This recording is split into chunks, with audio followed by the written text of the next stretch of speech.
Hello friends, आज अपन question शुरू कर रहे हैं केमिस्ट्री के। और अब आपके पास में हमेशा क्वेश्चंस आते रहेंगे। आज से क्वेश्चन प्रैक्टिस स्टार्ट हो गई है। ओके, केमिस्ट्री में मिक्स्ड क्वेश्चन होंगे, बहुत सारे टाइप के होंगे। पहला क्वेश्चन क्या बोलता है? XgF4 की, XgF5 की और SnCl2 की शेप कैसी होगी? अच्छा ये बताओ, मैं आपने जब केमिकल बॉन्डिंग पढ़ाई थी तब भी बोला था, आज भी बोल रहा हूँ, XgF 5 मॉलिक्यूल की शेप आपको एकदम रटी हुई होनी चाहिए। XgF4, XgF2, PCl5, क्योंकि ये बहुत बार एग्जाम में क्वेश्चन आते हैं। PCl5 हो गया, ClF3 हो गया, XgO3 हो गया, इस टाइप के कुछ मॉलिक्यूल। H2O हो गया, हालांकि H2O को तो पहले से रटी हुई होती है। तो XgF4 की अगर बात करूँ तो जिनॉन ऐसे होता है।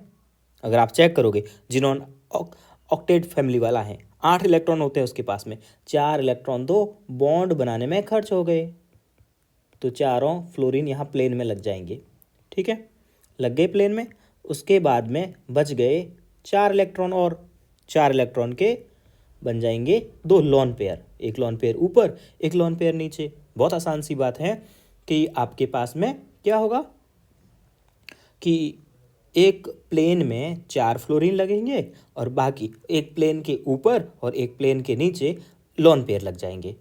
ठीक है, तो इसको बोलते हैं स्क्वायर प्लेनर। तो ये कैसी हो गई ज्योमेट्री इसकी? Square planar. हालांकि स्क्वायर प्लेनर जिनॉन के लिए सिर्फ एक ही ऑप्शन में है, तो अपन सीधा इसको टिक मार देंगे।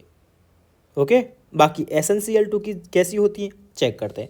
इसको ऐसे लिखते हैं, ए सेंट्रल मेटल एटम के लिए ए लिखते हैं, साइड वाले के लिए बी लिखते हैं, AB2। लॉन पेयर कितने हैं? कार्बन फैमिली का था। ठीक है, तो कितने इलेक्ट्रॉन होंगे उसके पास में? 4 इलेक्ट्रॉन।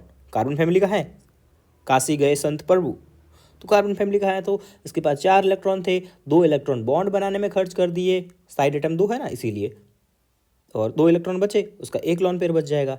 तो एक लॉन पेयर, जब भी एक लॉन पेयर AB2L1 टाइप का होता है ना, तब एंगुलर बनता है। कैसा बनेगा? एंगुलर, इस टाइप से। यहाँ SN होगा, यहाँ Cl होगा, यहाँ Cl होगा, और एक जो लॉन पेयर है ना, अब लीनियर क्यों नहीं हो सकता? क्योंकि एक लॉन पेयर इस बॉन्ड पेयर को रिपेल करेगा, तो ये कुछ बेंट हो जाएगा। इसको बेंट बोल सकते हो, एंगुलर बोल सकते हो, वी शेप बोल सकते हो, सारी बातें एक ही हैं।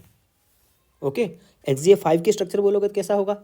यहाँ सेम यही होगा, एक लॉन पेयर हटा करके एक फ्लोरीन और लगा लोगे, तो एक ऐसा बन गया, ऊपर पेंटागन बन गया ये, तो पेंटागोनल बन जाएगा। ठीक है, थर्ड ऑप्शन अपना आंसर हो गया। आगे बढ़ते हैं नेक्स्ट क्वेश्चन में। बॉन्ड एंगल के बारे में पूछ रहा है। बॉन्ड एंगल को मेजर करने के लिए, बॉन्ड एंगल का ऑर्डर लगाने के लिए सबसे पहले देखते हैं हाइब्रिडाइजेशन। ठीक है, अगर हाइब्रिडाइजेशन सेम हो जाए तो फिर देखते हैं अपन लोग लॉन पेयर। लॉन पेयर अगर सेम आ जाए तो फिर देखते हैं सेंट्रल मेटल एटम की EN, सेंट्रल मेटल की CM मतलब सेंट्रल मेटल एटम। और फिर नहीं तो फिर देखते हैं साइज। साइज किसकी देखते हैं? साइड एटम की। ये एक फिक्स ऑर्डर होता है बॉन्ड एंगल का ऑर्डर लगाने के लिए, और ये ऑर्डर मैंने आपको केमिकल बॉन्डिंग में पढ़ाया भी था। ठीक है, ये ऑर्डर होता है, ये हमें शॉर्ट में बता के आपके क्वेश्चन सारे करवा रहा हूँ। तो अगर आप देखोगे बॉन्ड एंगल का ऑर्डर, तो CH4 का हाइब्रिडाइजेशन क्या होगा? sp3। इसका भी क्या है? sp3। इसका भी हाइब्रिडाइजेशन क्या है? sp3। तो यहाँ पे हाइब्रिडाइजेशन से एंगल आंसर निकलेगा नहीं। जब हाइब्रिडाइजेशन से एंगल नहीं निकलेगा तो फिर अपन जाएंगे लॉन पेयर पे। अब आप CH4 पे देखोगे तो लॉन पेयर 0 है, NH3 पे देखोगे तो लॉन पेयर 1 है, और वाटर पे देखोगे तो लॉन पेयर 2 है। जितना ज़्यादा लॉन पेयर उतना कम बॉन्ड एंगल। तो इसका ऑर्डर क्या आ जाएगा? सबसे बड़ा बॉन्ड एंगल CH4 का, और फिर NH3 का एक लॉन पेयर के साथ में, और सबसे कम बॉन्ड एंगल आएगा H2O का। लॉन पेयर की वजह से बॉन्ड एंगल कम होता है, तो ये आंसर तो इनकरेक्ट है बिल्कुल। हाँ, और एक दूसरा ट्रिक बॉन्ड एंगल के लिए, जब एक ही मॉलिक्यूल हो, एक ही मॉलिक्यूल जैसे NH2, NH3, NH4, तब एक ही मॉलिक्यूल हो, तब बॉन्ड एंगल निकालने का मतलब बॉन्ड एंगल का ऑर्डर निकालने का बेस्ट तरीका है पॉजिटिव चार्ज की तरफ ऑर्डर आएगा। मतलब कि नेगेटिव वाले का बॉन्ड ऑर्डर सबसे कम, पॉजिटिव वाले का ज़्यादा।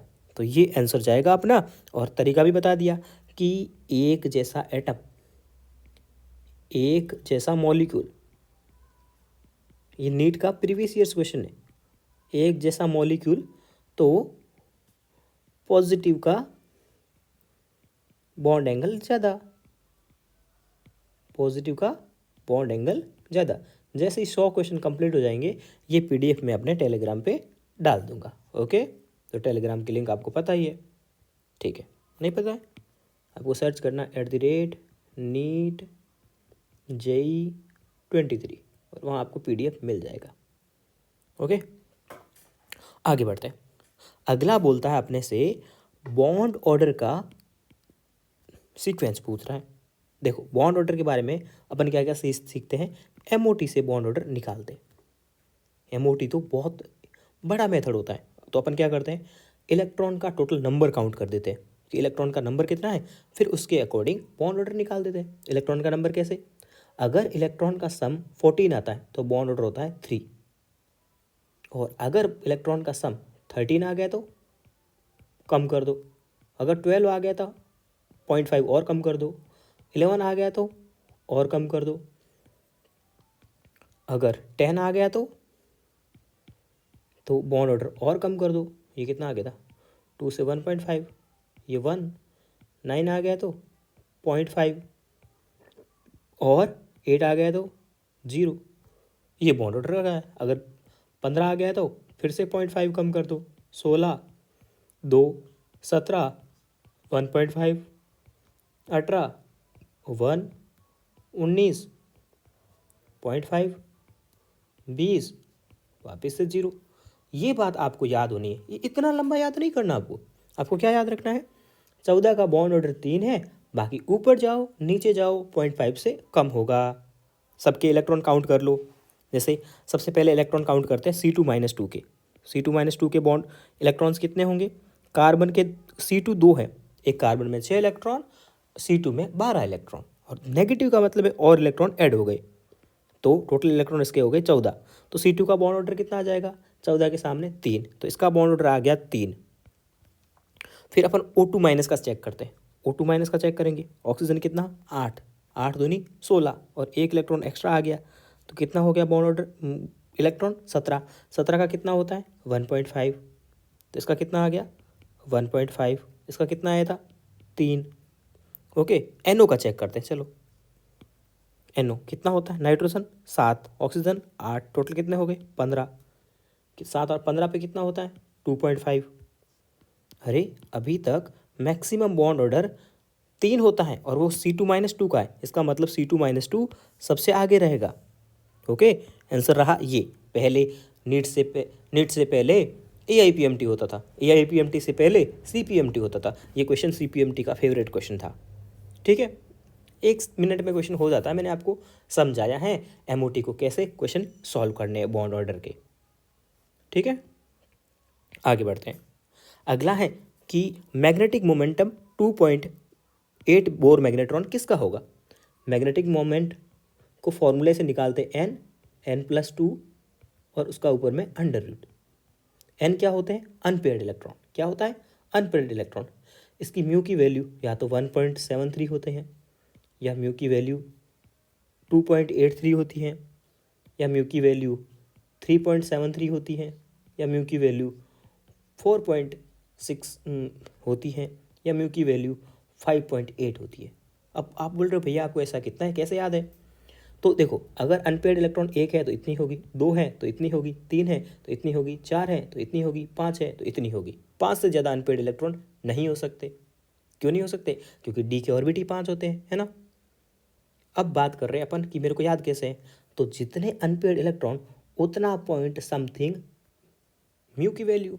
1 है तो 1 पॉइंट समथिंग, 2 अनपेयर्ड है तो 2 पॉइंट समथिंग, 3 अनपेयर्ड है तो 3 पॉइंट समथिंग, 4 अनपेयर्ड है तो 4 पॉइंट समथिंग, 5 अनपेयर्ड है तो 5 पॉइंट समथिंग। यहाँ पे 2 पॉइंट समथिंग दिया है, मतलब अनपेयर्ड इलेक्ट्रॉन कितने हैं 2। अनपेयर्ड इलेक्ट्रॉन कितने हैं 2। अभी अगर आप इसका निकल का चेक करेंगे आप, तो निकल होता है 28 पे, इसका इलेक्ट्रॉनिक कन्फिगरेशन होता है D8S2। और अगर आप निकल का ये होता है, तो निकल +2 में जाओगे आप, तो इसका इलेक्ट्रॉनिक कन्फिगरेशन जाएगा, S के इलेक्ट्रॉन हटेंगे तो ये जाएगा D8। 8 इलेक्ट्रॉन है, 8 इलेक्ट्रॉन को आप ऑर्बिट बना के फिल करो, तो अनपेयर्ड इलेक्ट्रॉन कितने आएंगे, n बराबर 2। तो इसका मैग्नेटिक मोमेंटम कितना आएगा 2 पॉइंट समथिंग। अगर आपको क्रोमियम का पूछा होता तो कैसे निकालते, क्रोमियम कैसा आता है 3D सीरीज याद करो, सतीव कर्मन फेको निकुंजन, सतीव कर कितने पे आता है, D1 D2 D3 D5 S1। Chromium का एक्सेप्शन भी होता है, याद करो आप। क्रोमियम का इलेक्ट्रॉनिक कन्फिग्रेशन क्या होता है, मैं एक पेन चेंज कर लेता हूँ, कन्फ्यूज नहीं होंगे आप।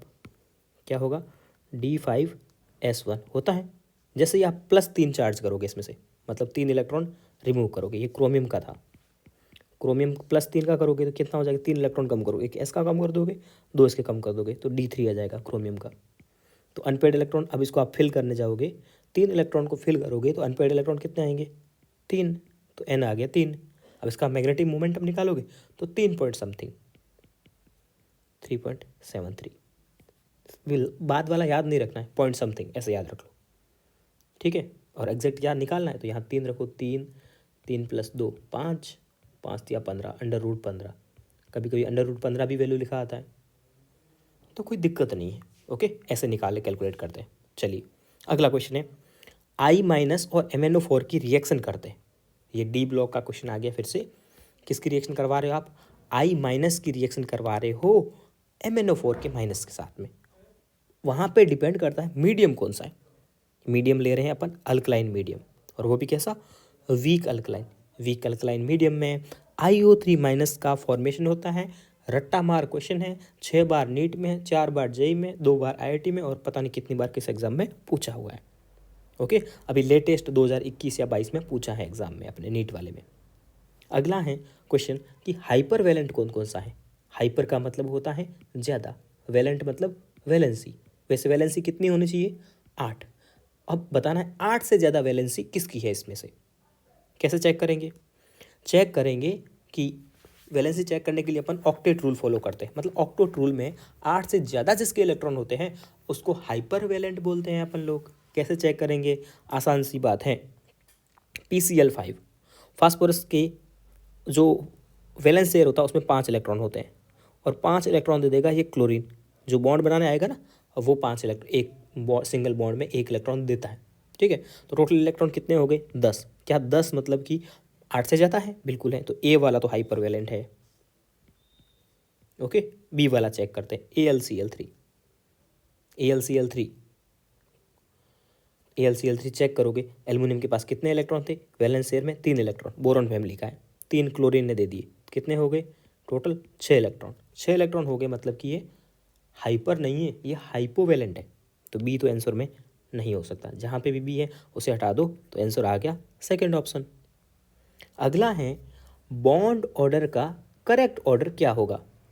अभी अपन सीख करके आए थे बॉन्ड ऑर्डर कैसे निकालते हैं, MOT से। MOT से कैसे, नंबर ऑफ इलेक्ट्रॉन काउंट करेंगे, बॉन्ड ऑर्डर निकाल देंगे। पहले नंबर ऑफ इलेक्ट्रॉन कैलकुलेट करते हैं, O2 + 2 कितने इलेक्ट्रॉन होंगे, 8 दूनी 16, और प्लस का मतलब एक इलेक्ट्रॉन चला गया 15, 8 दूनी 16। 16 का बॉन्ड ऑर्डर कितना होता है, अभी आपने देखा था टेबल में 2, और 15 का कितना है 2.5। मैं कहाँ से देख के बोल रहा हूँ, मुझे ये वाली टेबल एक तरह से बहुत बार पढ़ चुका हूँ, तो मेरे को याद है। आप बना करके साइड में देख सकते हो, 1 मिनट में क्वेश्चन हो जाएगा, कोई दिक्कत की बात नहीं है। ओके बच्चों, चलिए आगे बढ़ते हैं। B2- बोरॉन 5, 5 का दूना 10, 10 इलेक्ट्रॉन थे, एक इसमें एक्स्ट्रा आ गया 11, इसमें 10। अब 10 का बॉन्ड ऑर्डर कितना होगा, आपको बता देता हूँ टेबल में। 10 का होता है 1 होता है, तो 10 का बॉन्ड ऑर्डर आ गया 1, और इसका आ गया 1.5।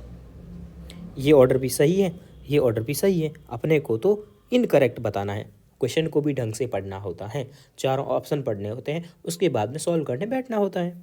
C2- 2 अभी अपन सीख करके आए थे, इसमें टोटल इलेक्ट्रॉन 14 थे, और बॉन्ड ऑर्डर इतना इसका आता है 3। C2 का देखते हैं। C2 का अगर देखोगे 12 इलेक्ट्रॉन, 12 इलेक्ट्रॉन में कितना बॉन्ड ऑर्डर आएगा, 12 इलेक्ट्रॉन का बॉन्ड ऑर्डर आएगा 2, तो ये ऑर्डर भी करेक्ट है। तो ये इनकरेक्ट होगा कैसे, इसमें N2 में 14 इलेक्ट्रॉन, बॉन्ड ऑर्डर 3 है, N2+ में कितने इलेक्ट्रॉन हो गए 13, तो बॉन्ड ऑर्डर कितना होगा 2.5। तो ये ऑर्डर गलत बता रहा है ना, N2+ का बॉन्ड ऑर्डर कम होगा N2 से, बहुत आसान सा बात है। ओके, अभी एक बात मैं आपको रटने वाली यहाँ पे और बताता हूँ, जो NCERT का पॉइंट है, MOT में काम आता है, मैंने MOT में पढ़ाया है, लेकिन फिर भी आपको बता देता हूँ।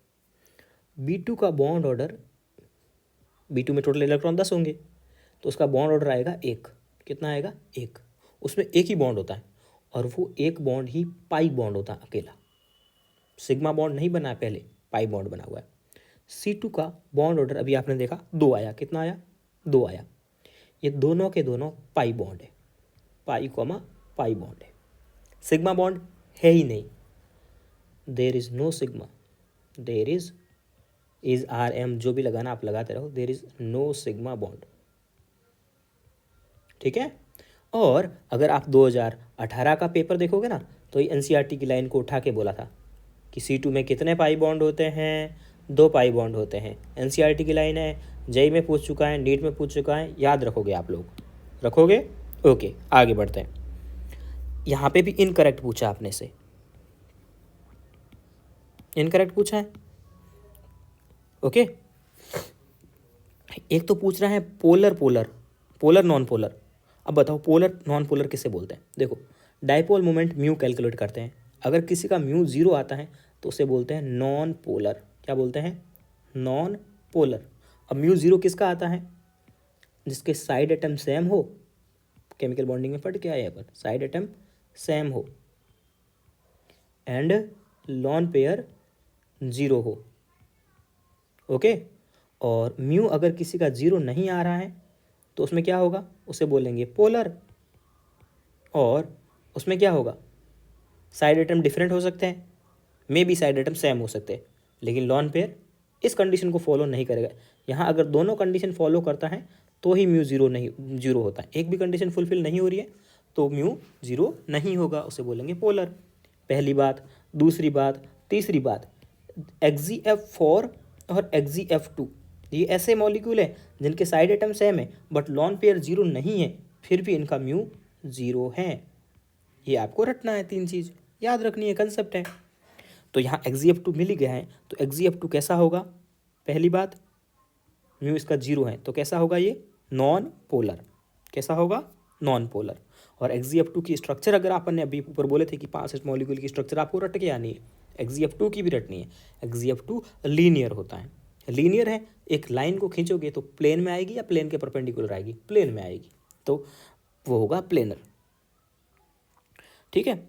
ClF3 का अगर आप देखोगे ना तो साइड एटम सेम है, लेकिन लॉन पेयर देखोगे ना तो इसके ऊपर में 3 लॉन पेयर होते हैं। कितने, 3 लॉन पेयर। लॉन पेयर कैसे कैलकुलेट करते हैं, आते हैं ना आपको, ओके आते हैं, अच्छी बात है।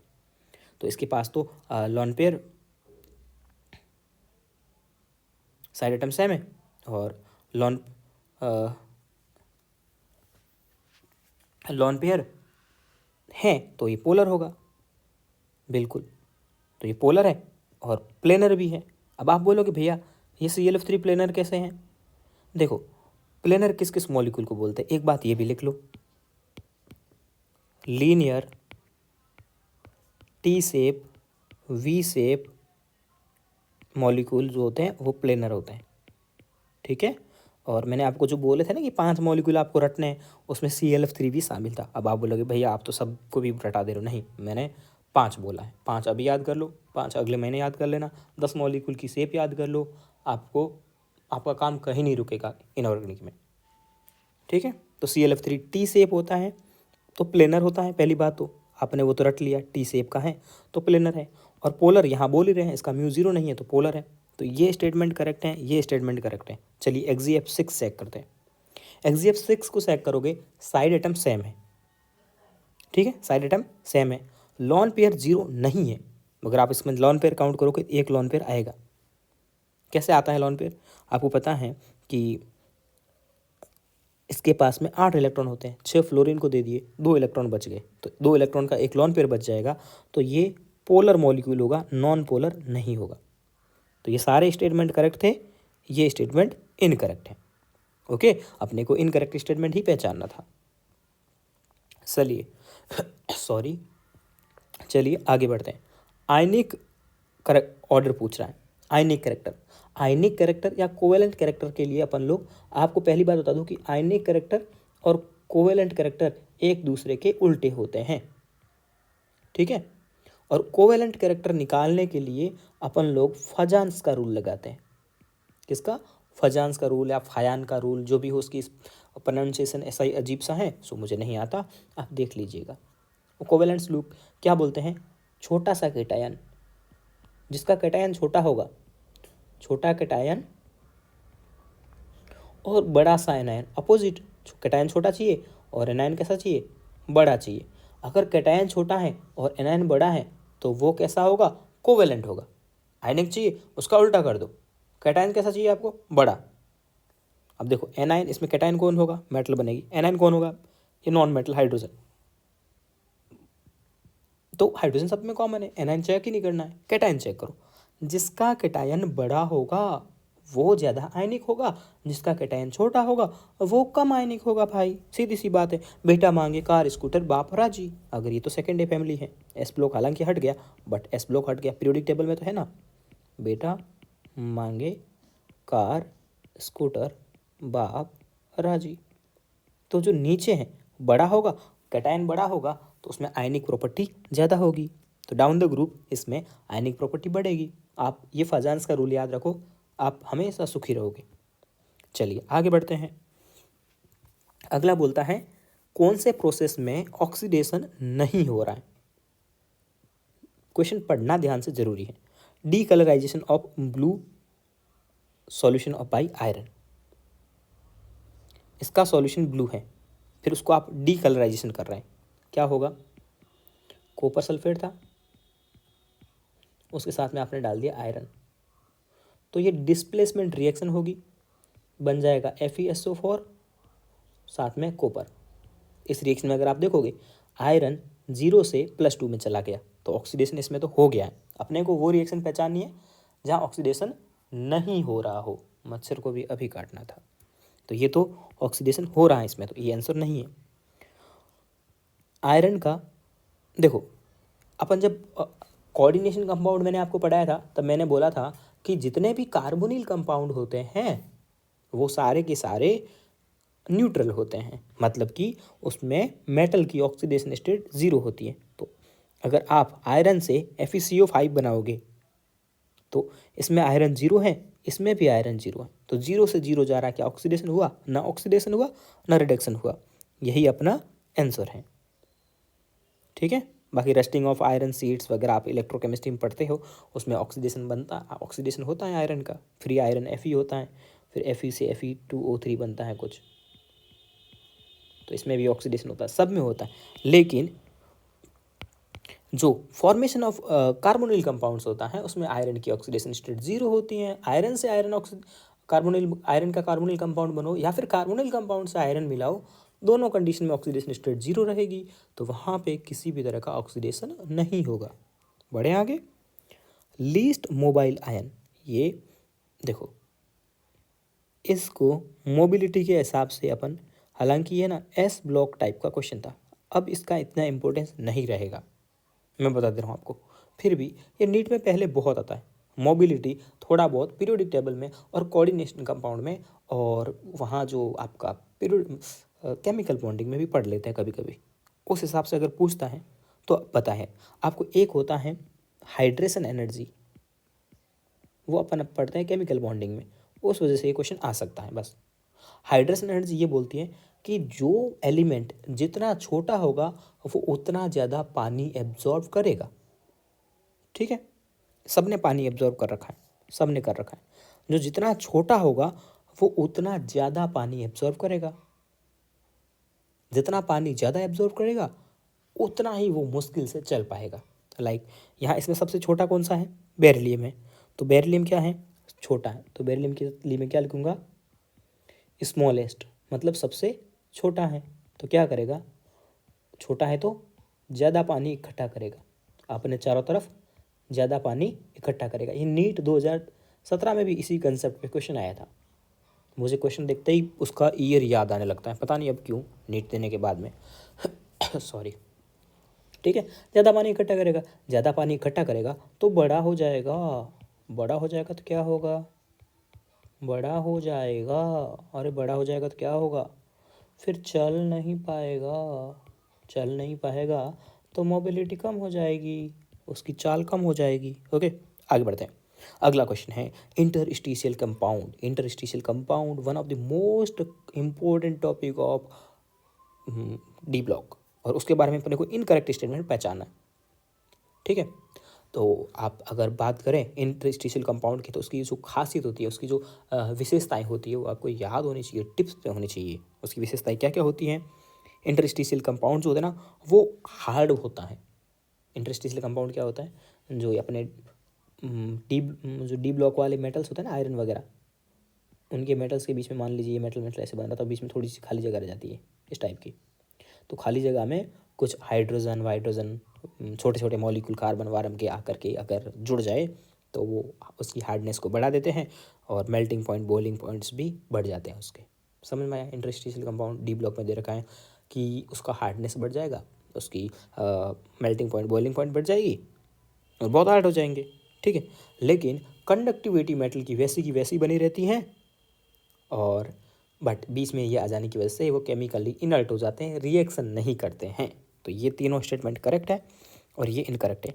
मैं अभी आपको एक सलाह देना चाहूँगा कि अभी आप अपने सामने एनसीईआरटी ओपन कीजिए डी ब्लॉक वाली, और इंटरस्टिशियल कंपाउंड की जो 4 पॉइंट लिख रखे हैं उसको एक बार पढ़ लीजिएगा। ओके, अगला है, ये देखो बहुत इंपॉर्टेंट क्वेश्चन है, बहुत बार आता रहता है। ऐसे याद करते हैं इसको ट्रिक से। बॉय, क्वेश्चन आपने पढ़ ही लिया होगा पॉज करके, कि CrO4 से अपने को जाना है, एक बार जाना आपको CrO4 से कहाँ जाना है? आपको जाना है Cr2O7। ठीक है, आपको पता है K2Cr2O7 Cr2O7 और CrO4।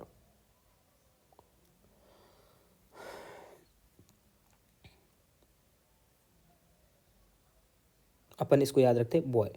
एक तो होता है बैंगनी कलर का और एक होता है येलो कलर का।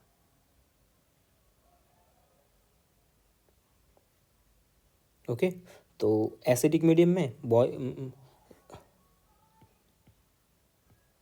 ओके, तो ऑरेंज से येलो जाएगा K2Cr2O7। कैसा होता है? ऑरेंज। और ये कैसा होता है? येलो। तो ऑरेंज से येलो जाता है, ऑरेंज से येलो जाता है कौन से मीडियम में? बेसिक मीडियम में। यही था, ऑरेंज बेसिक मीडियम में, और बेसिक मीडियम में ऑरेंज से येलो जाएगा। तो ऑरेंज से येलो जा रहा है तो कौन सी पीएच होगी? बेसिक मीडियम, यहाँ बेसिक होगी। लेकिन येलो से ऑरेंज जा रहा है तो एसिडिक, यानी कि येलो से, तो कलर याद रखने हैं आपको, ठीक है, येलो और ऑरेंज। येलो से ऑरेंज जा रहा है तो एसिडिक मीडियम होगा, और ऑरेंज से येलो आ रहा है तो बेसिक मीडियम होता है। तो ऐसे याद किए थे बॉय से भाई कि बेसिक मीडियम में ऑरेंज से येलो जाता है, तो ऑरेंज से येलो जाता है। तो ऊपर वाला हो गया आपका एसिडिक मीडियम और नीचे वाला हो गया बेसिक मीडियम। बेसिक मीडियम मतलब पीएच 7 से ज़्यादा, और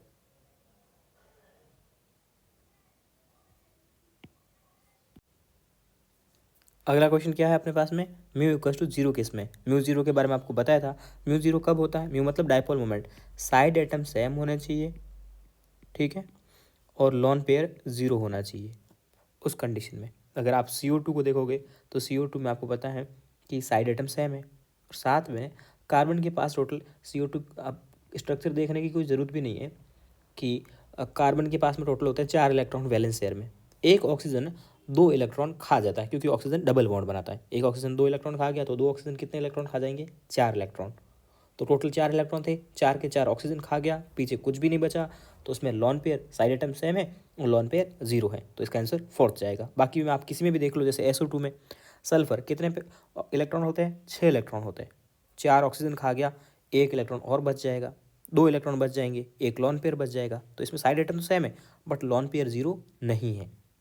ओके, तो साइड एटम सेम हो, लॉन पेयर जीरो हो, तो उसका डायपोल मोमेंट जीरो होता है म्यू, और उस ऐसे मॉलिक्यूल को नॉन पोलर मॉलिक्यूल बोलते हैं। अभी ऊपर क्वेश्चन में भी अपन ने डिस्कस किया था। अगला बोलता है कि C2 का MOT कौन सा होगा? अभी अपन ने डिस्कस किया था कि C2 का बॉन्ड ऑर्डर, टोटल इलेक्ट्रॉन होते हैं 12, बॉन्ड ऑर्डर आता है 2, और ये दोनों के दोनों बॉन्ड होते हैं पाई। ठीक है, दोनों के दोनों बॉन्ड कैसे होते हैं? पाई, अपन ने रटा था। चलो, इसमें ऐसा होता है, MOT को देखने का तरीका ये है कि सिग्मा सिग्मा को कैंसिल कर लेता है, यहाँ से कोई बॉन्ड फॉर्मेशन नहीं होगा। ये सिग्मा सिग्मा भी आपस में स्टार मतलब एंटी बॉन्डिंग, और बिना स्टार वाला मतलब बॉन्डिंग। तो बॉन्डिंग एंटी बॉन्डिंग आपस में कैंसिल कर लेते हैं, जो बाद में बच जाते हैं वही बॉन्ड बनाते हैं। ठीक है, तो यहाँ पे टोटल कितने इलेक्ट्रॉन बच गए? 4 इलेक्ट्रॉन। अपने को पता है, ये बात अपने को पहले से पता है, C2 का बॉन्ड ऑर्डर 2 होता है, और वो दोनों का दोनों लास्ट में कौन आना चाहिए? पाई आना चाहिए। इसमें लास्ट में सिग्मा आ रहा है, ये गलत है। इसके लास्ट में पाई आ रहा है, इसके लास्ट में पाई आ रहा है, सही बात हो सकती है, फिर भी। लेकिन अपन क्या बात करेंगे, टोटल इलेक्ट्रॉन कितने होने चाहिए? टोटल इलेक्ट्रॉन होने चाहिए 12। तो कितने काउंट करो, 2 4 6 8 10 12, 12 इलेक्ट्रॉन है, सही बात है। टोटल इलेक्ट्रॉन कितने हो गए? 12 इलेक्ट्रॉन। लास्ट का बॉन्ड किस में जाना चाहिए? पाई में। और कितने इलेक्ट्रॉन होने चाहिए लास्ट वाले में? लास्ट वाले में 4 इलेक्ट्रॉन होने चाहिए। 4 क्यों? क्योंकि इसमें अपन बॉन्ड ऑर्डर 2 है, और 2 पाई बॉन्ड बनाएंगे। 2 पाई बॉन्ड बनाने का मतलब है कि एक पाई बॉन्ड में 2 इलेक्ट्रॉन होते हैं, तो 2 पाई बॉन्ड में कितने होंगे? 4 इलेक्ट्रॉन। तो ये इसका आंसर होगा करेक्ट। आपको वो लंबा सा ऑर्डर रटने की कोई ज़रूरत नहीं है, रटो तो अच्छी बात है, नहीं तो कोई दिक्कत नहीं है, अपन बिना रटे भी निकाल लेंगे आंसर। अगला क्वेश्चन क्या बोलता है अपने से? ये क्वेश्चन आपको सीधा रट लेना है, NCERT में है, डी ब्लॉक में, और बहुत बार एग्जाम में आ चुका है। ये बोला है, क्वेश्चन क्या पूछ रहा है? Larger number of oxidation state exhibited by the actinoid. Actinoid में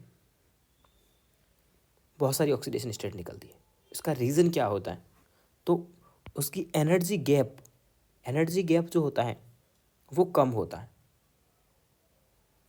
एनर्जी गैप किस किस में? आपको पता है एक्टिनॉइड में क्या होगा? एक तो है एक्टिनॉइड, एक है लेंथेनॉइड। अगर आप एक्टिनॉइड पढ़ोगे तो उसमें आएंगे 5F और 5D, और लेंथेनॉइड पढ़ोगे तो इसमें आएगा 4F और 5D। ये बात तो पता ही है, क्योंकि लेंथेनॉइड को 4F सीरीज बोलते हैं, एक्टिनॉइड को 5F सीरीज बोलते हैं। तो इन दोनों के बीच की एनर्जी डिफरेंस जो होती है ना, एनर्जी, उसको आप E1 मान लो। इस दोनों के बीच की जो एनर्जी है उसको E2 मान लो। तो ये जो E1 है ना, वो बहुत छोटा होता है। इसी वजह से एक्टिनॉइड 5F और 5D की एनर्जी का गैप जो है ना, वो 4F और 5D की एनर्जी के गैप से कम होता है। इसीलिए बहुत सारी ऑक्सीडेशन स्टेट दिखाता है, और बहुत इंपॉर्टेंट क्वेश्चन है। आगे बढ़ते हैं। अगला है, कौन सा एग्जिस्ट नहीं करेगा? ये फिर से MOT का क्वेश्चन है। 2020 में या 21 में ये क्वेश्चन आया था। मैं बता दूं, MOT की सारी बातें अभी तक अपन MCQs के थ्रू रिवाइज कर चुके हैं। अभी एक लास्ट पॉइंट यही बचा था, कौन कौन से मॉलिक्यूल एग्जिस्ट नहीं करते हैं? तो याद रखना, डजंट एग्जिस्ट, ये आप स्टार करके लिख दो। इलेक्ट्रॉन का नंबर 4 8 और 20 आ जाए तो वो मॉलिक्यूल एग्जिस्ट नहीं करते। मोस्ट इंपॉर्टेंट है, आपको शॉर्ट में याद रखा रहा हूँ। वैसे इसका कंसेप्ट क्या होता है कि सबका बॉन्ड ऑर्डर निकालो, जिसका बॉन्ड ऑर्डर 0 आ जाएगा वो एग्जिस्ट नहीं करेगा। मतलब मैं क्या बोल रहा हूँ कि ये तो इलेक्ट्रॉन का नंबर, ये तो शॉर्ट ट्रिक हो गई। बाकी क्या होगा, बॉन्ड ऑर्डर जिसका 0 आ जाएगा या नेगेटिव आ जाएगा वो एग्जिस्ट नहीं करता है। तो अब बट अपने को क्या याद रखना है? अपने को याद रखनी है ट्रिक, 4 8 20 वाला एग्जिस्ट नहीं करता है। ओके, अगर आप देखोगे, कैलकुलेट करोगे, तो इसमें देखो कितने इलेक्ट्रॉन आ रहे हैं? Beryllium, hydrogen, helium, lithium, beryllium. एक बेरिलियम में 4, 2 बेरिलियम में 8 इलेक्ट्रॉन। नियॉन में 10 और 10 20। तो 4 8 20 वाला एग्जिस्ट नहीं करता है। आसान सा तो क्वेश्चन है भाई, बहुत आसान है। ये ट्रिक याद है तो क्वेश्चन हो जाता है। कौन सा एग्जिस्ट नहीं करता है? 4 8 20 वाला नहीं करता है। वैसे भी आपको पता है 420 नहीं चलेगी हमारे सामने, ठीक है? तो ऐसे याद रख दो, अंटीजी 8 मतलब अंटीजी, आपकी 420 यहाँ पर नहीं चलेगी। ओके, आगे बढ़ते हैं। अगला वाला क्वेश्चन है, कौन सा स्टेटमेंट करेक्ट है? अब यहाँ पे करेक्ट पूछा है। बोलता है sigma bond is weaker then a pi bond. नहीं, अगर आप वो WSEPRT थ्योरी पढ़ने जाओगे ना, तो बोलता है सिग्मा और पाई में से सिग्मा बॉन्ड पहले बनता है और सिग्मा बॉन्ड स्ट्रॉन्ग होता है। ये तो उल्टा बोल रहा है, मतलब ये गलत है। HF is less polar than HI। अगर आप पोलरिटी की बात करोगे तो पोलरिटी चेक करते हैं इसके इलेक्ट्रोनेगेटिविटी पे। जितनी ज़्यादा इलेक्ट्रोनेगेटिविटी उतनी ज़्यादा पोलरिटी। तो फ्लोरीन ज़्यादा इलेक्ट्रोनेगेटिव है, तो वो ज़्यादा पोलर होना चाहिए ना। ये तो बोल रहा है लेस पोलर है, गलत बात है, ये भी गलत बात है। ठीक है, there are 4 coordinate bonds in NH4। अगर आप NH4 की स्ट्रक्चर देखोगे ना तो पहले क्या होता है, NH3 की एक स्ट्रक्चर बनाओगे आप। NH3 की स्ट्रक्चर थी, ये NH3 था। फिर एक भिखमंगा घूमता फिरता H+ कहीं से आया, बोला मुझे इलेक्ट्रॉन की सख्त ज़रूरत है। वो जैसे नहीं आता रील में, आंटी जी मुझे पानी पानी पानी, ये H+ आएगा, बोलेगा lone pair lone pair lone pair, aunty ji मुझे प्यास लगी है, मुझे लॉन पेयर पिला दो। तो ये NH3 जो है उसको अपना लॉन पेयर दे देगी, तो एक कोऑर्डिनेट बॉन्ड बन जाता है और ऐसे NH4 की स्ट्रक्चर बनती है, जिसको अगर आप देखोगे तो ऐसे होता है, एक H+ था, ये वाला ऐसे बनेगा कोऑर्डिनेट बॉन्ड, और बाकी जो NH3 में जैसे थे वैसे के वैसे होता है, तो इसे बोलते हैं कोऑर्डिनेट बॉन्ड। कितने कोऑर्डिनेट बॉन्ड है? 1 कोऑर्डिनेट बॉन्ड है, 4 नहीं है, तो ये वाला भी इनकरेक्ट हो गया। अगला बोलता है SF6 में सारे के सारे SF बॉन्ड एक ही लेंथ के या आइडेंटिकल होते हैं। SF6 की अगर आप स्ट्रक्चर बनाओगे, SF6 की स्ट्रक्चर बनाते हैं सल्फर, 6 मॉलिक्यूल है। आपको पता है सल्फर के पास 6 इलेक्ट्रॉन थे, सारे के सारे इलेक्ट्रॉन इसने डोनेट कर दिए हैं फ्लोरीन्स को। ऐसे ऑक्टाहेड्रल इसकी स्ट्रक्चर बनती है और सारी की सारी बॉन्ड लेंथ इसकी इक्वल आती है। NCERT की डाटा है, बहुत आसान सी बात है यार। SF6 की मॉलिक्यूल की स्ट्रक्चर आपको भी आती होगी कि 6 हैं और 6 के 6 इलेक्ट्रॉन थे, तो 6 में क्या ही बना दोगे आप, ऑक्टाहेड्रल ही बनाओगे, 4 का एक प्लेन बनाओगे, एक ऊपर मॉलिक्यूल लगा दोगे, एक नीचे मॉलिक्यूल लगा लोगे, तो आइडेंटिकल होती है। बात सही है, यही आंसर है। अगला अपना बहुत आसान सा question, assertion reason. Assertion reason वाले क्वेश्चन बहुत आसान होते हैं। बोलता है tungsten is very high melting point. Okay, क्या बोल रहा है? टंगस्टन का मेल्टिंग पॉइंट बहुत हाई होता है। सही बात है। टंगस्टन क्या होता है आपको पता है, आप जब पीरियोडिक टेबल पढ़ते हैं तो टंगस्टन मेट आता है एक मेटल, उसका मेल्टिंग पॉइंट बहुत हाई होता है। सही बात है, असर्सन एकदम सही है। रीजन पढ़ते हैं। Tungsten is a covalent compound. पहली बात तो टंगस्टन कंपाउंड नहीं है, टंगस्टन एक एलिमेंट है। जैसे phosphorus, fluorine, chlorine, nitrogen, beryllium, boron जैसे एलिमेंट होते हैं, वैसे ही टंगस्टन एक एलिमेंट है और उसमें जो बॉन्ड मिलेगा वो मेटल है, तो कोवेलेंट ना मिल करके मेटलिक बॉन्ड मिलेगा उसमें। बात गलत हो गई, कंपाउंड नहीं है, एलिमेंट है, तो असर्शन सही है, रीजन रॉन्ग है। A is correct but R is not correct. Answer आ गया अपने पास में। ओके, आसान होते हैं क्वेश्चन, डरा मत करो इनसे, और अब तो मैं आपको बहुत कराऊंगा ऐसे क्वेश्चन। अगला बोलता है CRO की बॉन्ड लेंथ कितने मॉलिक्यूल में सेम होगी। इसमें CRO की बॉन्ड कितनी होगी, अगर आप इसको ब्रेक करोगे तो आपको मिलेगा Na+ और CrO4-2। अब डी ब्लॉक में आ गए आप, CrO4-2 की स्ट्रक्चर देखोगे आप तो इसमें ऐसा होता है 4 बॉन्ड है।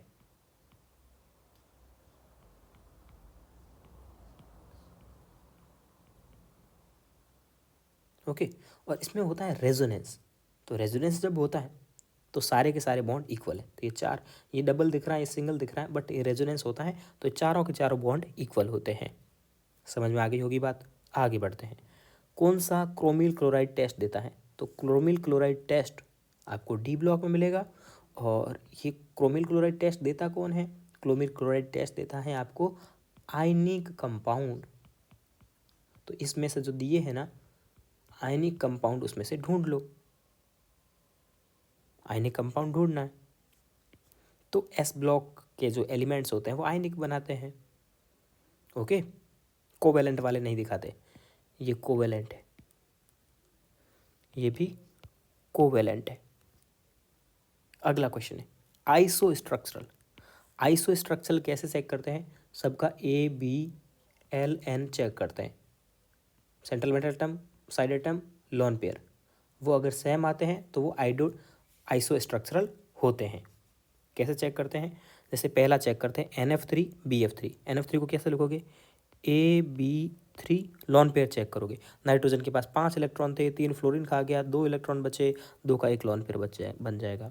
BF3 AB3 हो तो गया। लॉन पेयर चेक करते हैं। बोरॉन के पास 3 इलेक्ट्रॉन थे, 3 फ्लोरीन खा दिया, लॉन पेयर 0। क्या ये दोनों सेम है क्या? बिल्कुल सेम नहीं है। सेम नहीं है तो ये आइसो स्ट्रक्चरल नहीं है। थर्ड को चेक करते हैं BF4 AB4 lone pair check करते हैं। बोरॉन के पास कितने इलेक्ट्रॉन थे, 3 थे, नेगेटिव का एक एक्स्ट्रा आ गया तो कितने इलेक्ट्रॉन हो गए, 4, 4 के 4 फ्लोरीन खा गया, लोन पेयर 0।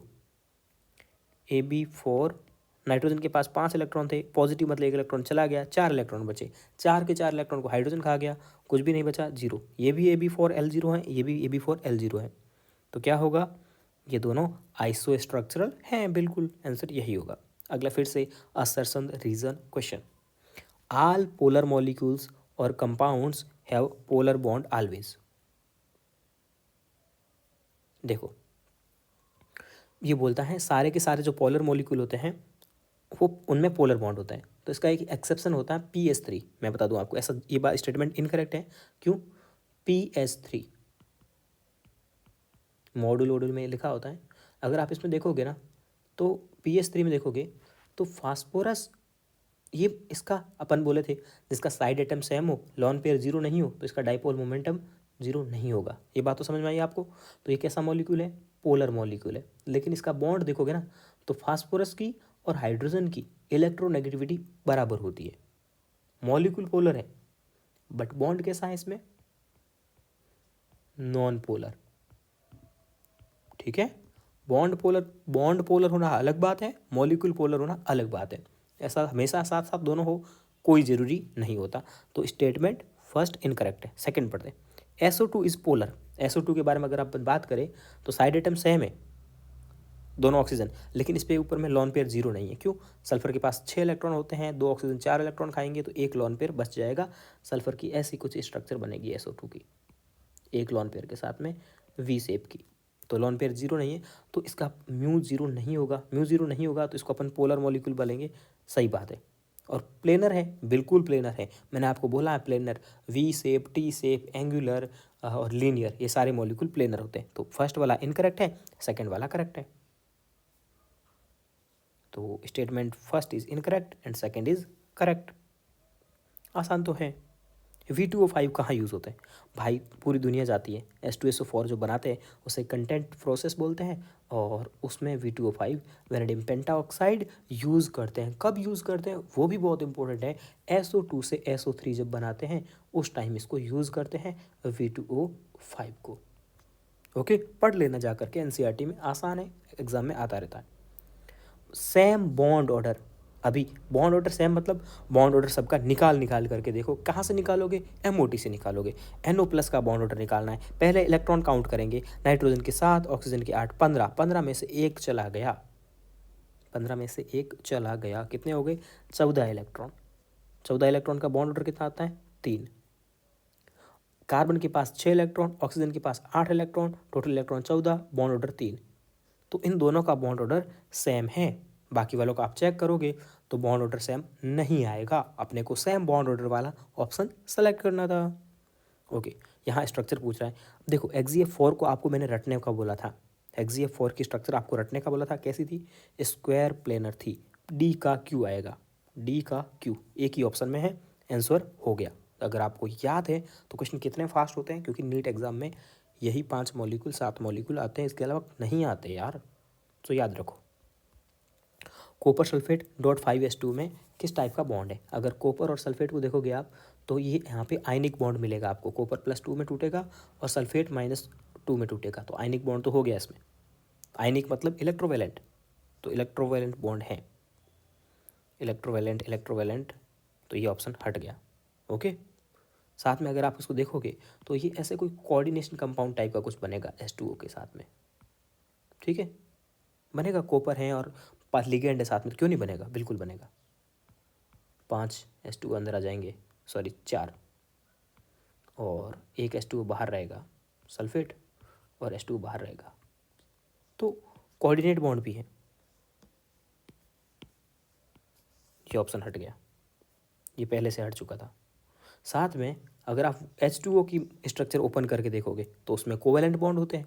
H2O की अगर स्ट्रक्चर देखोगे तो ऐसा होगा कि नहीं होगा, हाइड्रोजन ऑक्सीजन हाइड्रोजन कोवेलेंट, तो इसमें तीनों टाइप के बॉन्ड आपको मिलेंगे। अगला है covalent character is maximum with. अब पहले ही क्वेश्चन में अपन बात की थे कि कोवेलेंट कैरेक्टर के लिए अपन लोग देखते हैं फजान्स रूल, और फजान्स रूल्स क्या बोलता है, छोटा कैटायन और बड़ा एनायन, छोटा कैटायन और बड़ा एनायन, मतलब डायरेक्ट फजांस रूल ही पूछ लिया इसने तो।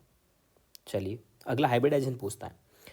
BF3 में बात करते हैं, हाइब्रिडाइजेशन कैसे चेक करते हैं। AB3 इसको लिखा, लॉन पेयर कितने इसमें 0, अभी ऊपर कैलकुलेट करके आए थे। टोटल कितने हो गए 3 साइड एटम, इन दोनों को जोड़ना होता है। 3 + 0 = 3, 3 मतलब sp2, इसका हो जाएगा sp2।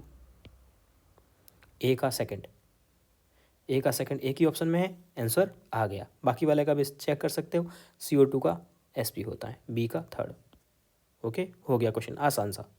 अगला है, KMnO4 को हीट करोगे तो क्या नहीं बनेगा। तो देखो ये यार डी ब्लॉक की रिएक्शन है जो आपको याद होगी, मैंने डी ब्लॉक पढ़ाया था तब उसको ट्रिक भी बताया था आपको कैसे याद रखनी। KMnO4 को हीट करते हैं क्या क्या बनेगा उसको मैं अभी बता देता हूँ आपको। K2MnO4 बनेगा, प्लस में MnO2 भी बनेगा, प्लस में O2 भी रिलीज होगा, तो ये आपका नहीं बनेगा।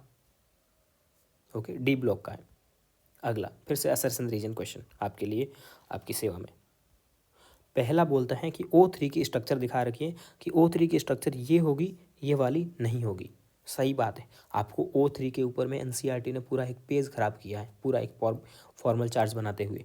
तो वो स्ट्रक्चर जो O3 की याद है ना, याद रखोगे आप, ये वाली स्ट्रक्चर होती है। अब वैसे आपको पता है O3 में क्या स्ट्रक्चर होती है, एक डबल बॉन्ड होता है और एक सिंगल बॉन्ड होता है। बिल्कुल, 2 डबल बॉन्ड नहीं होते हैं, ये बात आप भी जानते हो, और ये भी यही बोल रहा है कि ये वाली सही है, ये वाली गलत है। तो स्टेटमेंट असर्शन करेक्ट है। रीज़न क्या देता है, रीज़न ये देता है कि अगर ये वाली स्ट्रक्चर बना दोगे ना तो ऑक्टेट रूल फेल हो जाएगा। बिल्कुल सही बात है, बिल्कुल सही बात है, इसीलिए असर्शन का रीज़न है। देखो असर्शन और रीज़न अब यहाँ पे एक्सप्लेन कर रहा है कि नहीं कर रहा है। ऑक्सीजन ऑक्टेट एक्सपेंड नहीं कर सकता, क्यों नहीं कर सकता, क्योंकि उसके पास में डी ऑर्बिटल नहीं होते। तो रीज़न ये भी सही है, ये इसको एक्सप्लेन कर रहा है कि नहीं कर रहा है। तो पहले असर्शन पढ़ो, फिर बिकॉज लगाओ बीच में, फिर रीज़न पढ़ो। तो अगर आपके माइंड में एक बैठ रहा है कि हाँ, तो आपको समझ में आ जाएगा कि एकदम परफेक्टली इसको फॉलो कर रहा है। जैसे ओजोन की स्ट्रक्चर ये वाली है, ये वाली नहीं है, क्योंकि ऑक्सीजन अपना ऑक्टेट एक्सपेंड नहीं कर सकता। सही बात है। अगर इसमें यहाँ देखोगे 2 4 कितने इलेक्ट्रॉन आ जाएंगे, 10 इलेक्ट्रॉन आ जाएंगे। तो 10 तो हो नहीं सकते, बिल्कुल नहीं हो सकते। तो ये असर्शन करेक्ट है, रीज़न करेक्ट है, और उसका करेक्ट एक्सप्लेनेशन भी दे रहा है। आंसर आएगा 4th। ओके, अगला बोल रहा है कौन सा डिस्प्रोपोर्शनेशन रिएक्शंस हैं। डिस्प्रोपोर्शनेशन रिएक्शंस का मतलब होता है जिसमें खुद का ऑक्सीडेशन होता है और खुद का ही रिडक्शन होता है। जैसे कॉपर +1 से +2 में भी गया और 0 में भी गया, तो यहाँ से हुआ इसका ऑक्सीडेशन, यहाँ हुआ रिडक्शन, दोनों होता है, उसे बोलते हैं डिस्प्रोपोर्शनेशन। मतलब फर्स्ट तो आएगा ऑप्शन में, सेकंड भी आ ही रहा है साथ में दोनों ऑप्शन में। ये तो आंसर हट ही गए, ये हटा, ये नहीं हटा। फर्स्ट सेकंड चेक करते हैं। चलो KMnO4 का कहाँ पे है मैग्नीज, 4 दूनी 8 +6 में, मैग्नीज कितने में है 6 में, यहाँ कितने में गया +7 में, 7 में कितने में गया +4 में।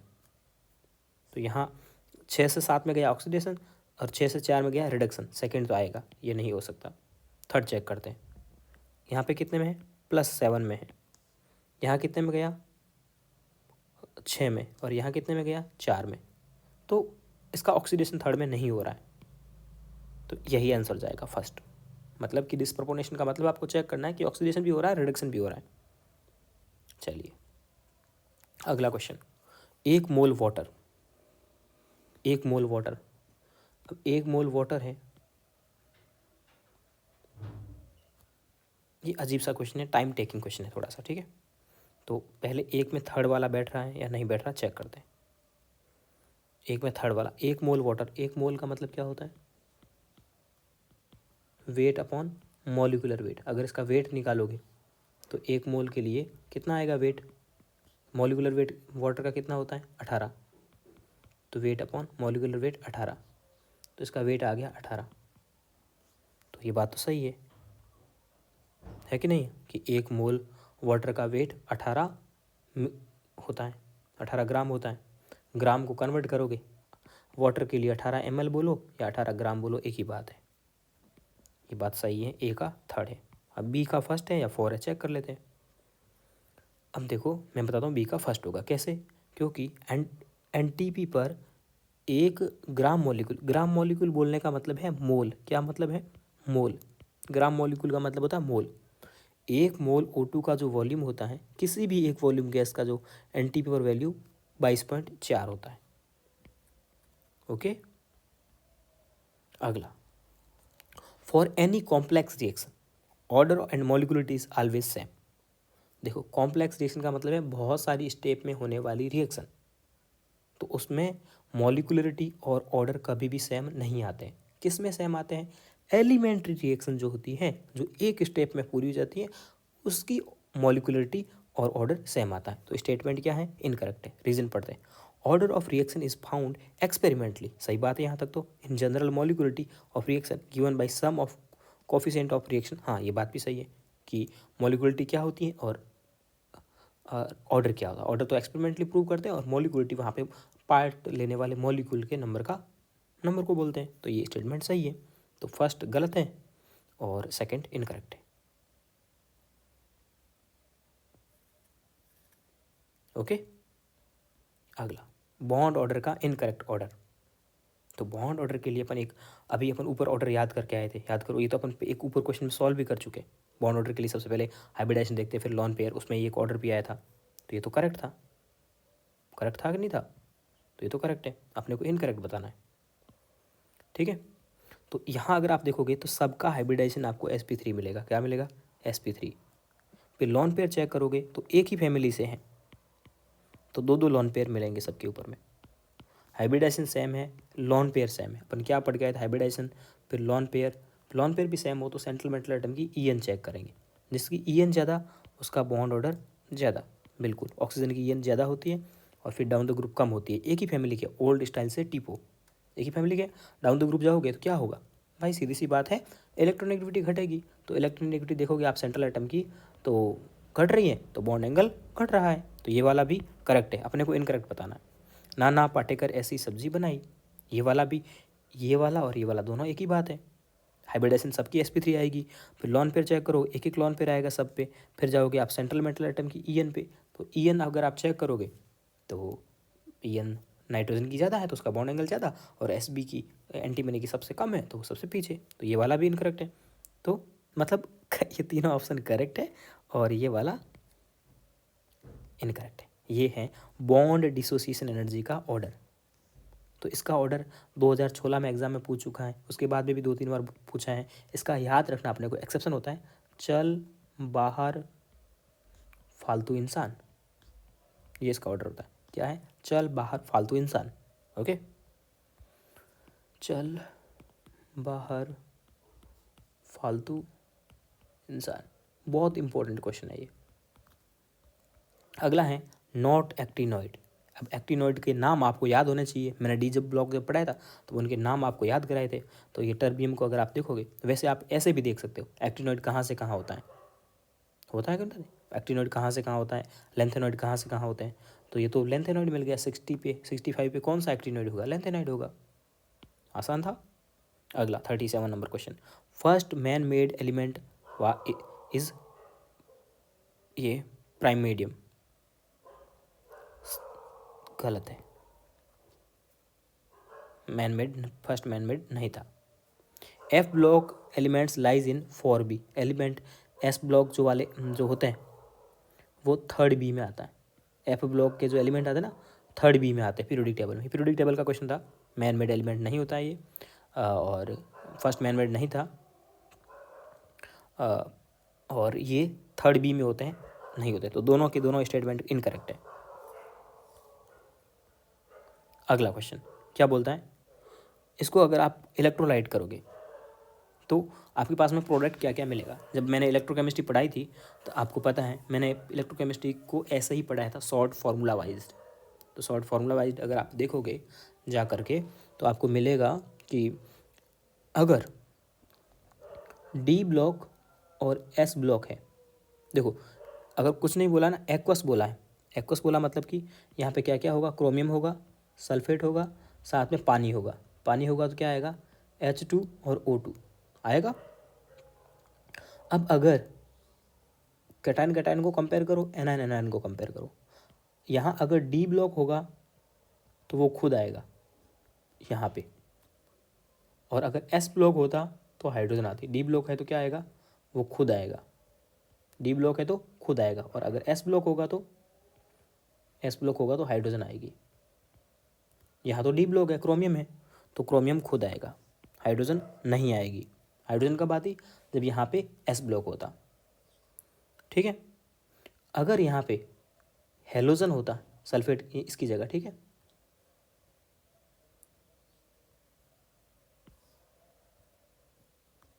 इसकी जगह अगर हेलोजन होता, क्या होता, हेलोजन, तो वो खुद आता। लेकिन हेलोजन के अलावा कोई और है, अदर, तो O2 आएगी। पर यहाँ तो हेलोजन नहीं है, सल्फेट है, तो क्या निकलेगा, O2 निकलेगी। आसान क्वेश्चन है ना, कंसेप्ट है ये, और ये कंसेप्ट मैंने आपको इलेक्ट्रोकेमिस्ट्री में भी बताया था, यहाँ भी समझा दिया हुआ है। अगर डी ब्लॉक है तो वो खुद आएगा, आ गया खुद कैटायन वाले पोर्शन में से। अगर एस ब्लॉक होता तो क्या आती, हाइड्रोजन आ जाती। और अगर एनायन की बात करें तो हेलोजन होता तो खुद आ जाता, और कोई और है तो ऑक्सीजन आ जाएगी। Okay, 39 question. Maximum number of atoms, सबके एटम निकालते हैं। 14 मिलीग्राम ऑफ CH4, मिलीग्राम मतलब 14 और इंटू 10⁻³ ग्राम अपॉन मोल निकालेंगे, जिसकी मोल, फिर मोल को Na से मल्टीप्लाई करेंगे तो नंबर ऑफ मॉलिक्यूल आएंगे, फिर उसकी एटोमिसिटी से मल्टीप्लाई करेंगे तो मॉलिक्यूल्स आ जाएंगे। इसका molecular weight 14 into Na into इसमें ये आ गया नंबर ऑफ एटम। मॉलिक्यूल का, एटम का नंबर कैसे निकालते हैं, एटम निकालते हैं mole into Na into molecularity, molecularity ये फॉर्मूला होता है। तो पहले मोल निकाल दिया अपन ने, Na से मल्टीप्लाई कर दिया। मॉलिक्यूलरिटी कितनी, इसमें CH4 में 1 C 4 H 5, सॉल्व करोगे तो आएगा 5 इंटू 10⁻³ Na। इसको चेक करोगे, 28 ग्राम एटम, ग्राम एटम का मतलब ही होता है, ग्राम एटम, ग्राम मॉलिक्यूल, इसका मतलब ही होता है मोल। तो ये डायरेक्ट मोल दे दिए अपने को, ये क्या है, इसका मतलब होता है मोल, तो ये अपने को डायरेक्ट मोल दे दिए, 28 मोल दे दिए, किसके, नाइट्रोजन के। अब ये आप सोचोगे N2 है या N है, क्वेश्चन में क्या बोला है, एटम, तो ये होगा N। तो 28 डायरेक्ट अपने को 28 मोल दे दिए। इसको Na से मल्टीप्लाई करोगे और एटोमिसिटी इसकी कितनी होगी, 1, तो हो गया 28 Na। थर्ड चेक करोगे, 36 मिलीग्राम ऑफ वाटर, तो 36 इंटू 10⁻³ बटे 18 इंटू Na, और वाटर मतलब H2O 3, तो ये कितना हो जाएगा, 2 इंटू 10⁻³ Na, और इसको 3 से मल्टीप्लाई करोगे 6 हो जाएगा। इसको करते हैं 44 ग्राम ऑफ CO2, तो 44 weight upon molecular weight 44 into Na into इसकी मॉलिकुलरिटी कितनी, 3, तो ये हो जाएगा 3 Na। अब इसमें से कंपेयर करो सबसे बड़ा कौन है, आंसर आ जाएगा आपके पास में। ओके, आज का last question, order of elementary reaction. अब देखो इसने बोल दिया एलिमेंट्री रिएक्शन, अभी अपन एक क्वेश्चन पढ़ के आए थे। एलिमेंट्री रिएक्शन का मतलब क्या है कि इसकी मॉलिकुलरिटी और इसका ऑर्डर बराबर होगा, मॉलिकुलरिटी और इसका ऑर्डर इक्वल होगा, एलिमेंट्री रिएक्शन है तो। अब इसकी मॉलिकुलरिटी कितनी है, 2, ऑर्डर कितना होगा, 2, तो इसने बोला ये एलिमेंट्री रिएक्शन है, मतलब इसका ऑर्डर कितना आएगा, 2। सही बात है, असर्शन सही है। रीजन क्या बोलता है, order of an elementary reaction cannot be fraction, elementary reaction का ऑर्डर फ्रैक्शन में नहीं आ सकता। यहाँ पे 2.5 1.5 ऐसा नहीं आ सकता, सही बात है, यहाँ तो एकदम परफेक्ट चीज़ लिखी होगी, तो ये भी सही है, बट ये इसको एक्सप्लेन नहीं कर रहा है। ओके, तो असर्शन और रीजन सही है, बट इसको एक्सप्लेन नहीं कर रहा है। ओके।